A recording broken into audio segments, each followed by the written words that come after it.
कोल्हापुरातली बातमी आहे। कोल्हापुरातील पंचगंगा नदीच्या पाणी पातळीमध्ये कमालीची वाढ झालेली आहे। कोल्हापूर जिल्ह्यातील विविध भागांमध्ये मुसळधार पावसाला सुरुवात झाली असून कोल्हापूर जिल्ह्यातील राधानगरी, गगनबावडा, शाहूवाडी तालुक्यांमध्ये मुसळधार पाऊस पडतोय।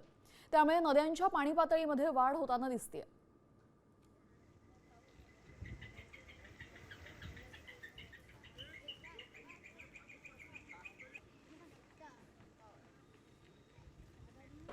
तर आपण पाहतोय कालपासून कोल्हापूरमध्ये सुद्धा पावसाने दमदार हजेरी लावलेली आहे। पंचगंगा नदीच्या पाणी पातळीमध्ये वाढ झाली आहे। राधानगरी, गगनबावडा, शाहूवाडीमध्ये जोरदार पाऊस होतोय।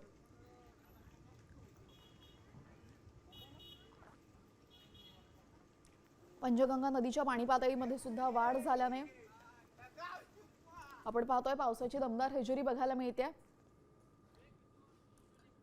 कोल्हापूरमधली दृश्य तुम्ही पाहताय। कोल्हापूरच्या नद्यांच्या पाणी पातळीमध्ये सध्या वाढ झालेली आहे। नदी परिसरामध्ये जोरदार पाऊस बरसलेला आहे। कालपासून आपण पाहतोय कोल्हापूरमध्ये सुद्धा जोरदार पाऊस आहे आणि त्यामुळेच आता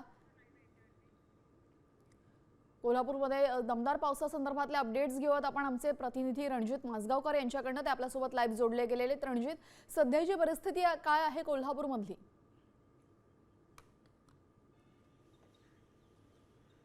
मी सध्या कोल्हापुरातल्या पंचगंगा नदी परिसरातल्या घाटावर आहे। माझ्या पाठीमागची ही ताजी दृश्य तुम्ही बघू शकता की काल दुपारपासून कोल्हापूर शहरात पावसाने दमदार हजेरी लावलेली आहे। तर गेली 3 दिवस कोल्हापुरात जिल्ह्यातले जे विविध तालुके आहेत यामध्ये प्रामुख्याने राधानगरी, गगनबावडा, शाहूवाडी या परिसरात या तालुक्यांमध्ये मुसळधार पाऊस पडतोय आणि त्याचाच परिणाम त्या परिसरात असणाऱ्या नद्यांच्या पाणी साठ्यांमध्ये प्रवाहामध्ये मोठी वाढ झाल्याचं आपल्याला पाहायला मिळत आहे।